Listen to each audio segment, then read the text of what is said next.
Sénégal, bonjour. À la une de la tribune, le gros pavé dans la mare, envoyé par le patron de la Sédébok Gizgiz, Aladji Papa Diop, plus que c'est de lui qu'il s'agit, alors de sa rencontre avec Mam Adama Gueye Billahi, Wallahi, Watalahi. Le pouvoir possède des résultats préfabriqués. Madou, en tout cas, le quotidien souligne d'autres propos du président Pape Diop en direction de Aly Ngouille Ndiaye, à savoir, le pouvoir n'est pas prêt, alors là, pas du tout prêt à accepter une victoire de l'opposition. L'opposition qui, d'après cette fois Direct Info, soupçonne un coup fourré aux allures de mafia, voire de tourledum et même de carte bannie avant de démolir totalement et même complètement le ministre de l'Intérieur. Au sujet de Aly Ngouille Ndiaye qui appelle au respect du verdict des urnes en 2019, Daoucho, biétiste de Direct Info, d'expliquer que des responsables de l'opposition y voient une manigance de plus en plus. Le biétiste de Direct Info, Daoucho, d'indiquer ce matin que celui qui constitue le lit de toutes les doléances des opposants, c'est Aly Ngouille Ndiaye, c'est Aly Ngouille Ndiaye et c'est Aly Ngouille Ndiaye. Pour l'instant, dans l'Observateur L'Obs, c'est Agibou Soumaré qui envoie des scuds et des tomahawks dans le maquis. De quoi s'agit-il? Eh bien, Cheikh Agibou Soumaré, candidat à la candidature de son État, n'use pas de la langue de bois avant de dire à qui de droit que le peuple souffre le martyre en silence. À en croire Sawai Soumaré Agibou, ancien premier ministre du Sénégal, dans l'Observateur L'Obs, les finances publiques vont mal. Plus grave, les choses vont de mal en pis selon le leader du mouvement Gamsebop dans Vox Populi. Le journal de nous dire que selon Bougane Gueye Dany, Ila Touba est une catastrophe de chez catastrophe pour le privé national. Actualité nationale avec Source A qui nous livre également le samedi Gabra contre l'autoroute Ila Touba, signé le leader du mouvement Gamsebop, Bougane Gueye Dany. Plus que c'est de lui qu'il s'agit, a d'après Source A tenu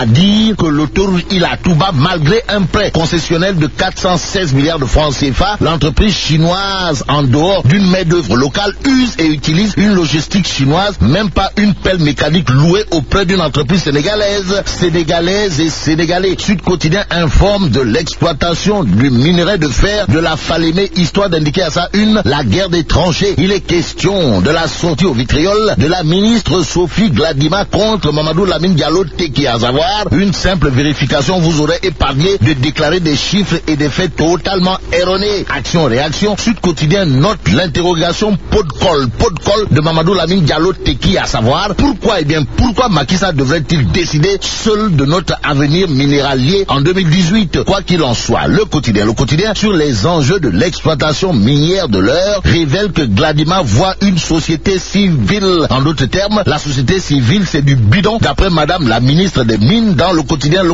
d'où les propos de Ndaosi Gladima Sibi dans le quotidien, à savoir la société civile n'informe pas, elle désinforme. Informer juste et vrai, voilà ce que fait la tribune au sujet de la transparence dans les industries extractives. En tout cas, le journal du groupe des médias d'indiquer Gladima Sibi attaque la société civile, Mankeur Ndiaye la rectifie. En attendant la suite, Source A nous livre une enquête sur l'acquisition des avions A330 et ATR d'Air Sénégal SA, histoire de révéler de scandales dépenses de prestige de Macky Sall et Waïsamb. En tout cas, Mam Sagar, biétiste de Source A, d'écrire prions que Triomphal descende sur terre. Triomphal, c'est celui qui apparaît depuis Toulouse dans une cabine d'avion, précise Mam Sagar, biétiste de Source A. Les Échos de noter, attention, danger. Pourquoi? Eh bien, Air Sénégal en décollage forcé pour Paris, révèle les Échos. Le journal, en tout cas, nous livre comment Macky Sall maintient la compagnie à flot. Une chose est claire, les dangers du syndrome Air Sénégal International guettent la nouvelle compagnie aérienne, indique les Échos. L'As quotidien sur la stigmatisation de l'infertilité nous informe que les premières dames au secours des femmes, d'où notre intérêt de terminer avec Vox Populi qui nous livre les propos d'une gynécologue obstétricienne, à savoir 30% des causes d'infertilité sont du côté des hommes. Et là, mais la tedong des Amdit. Bon, vive le Sénégal.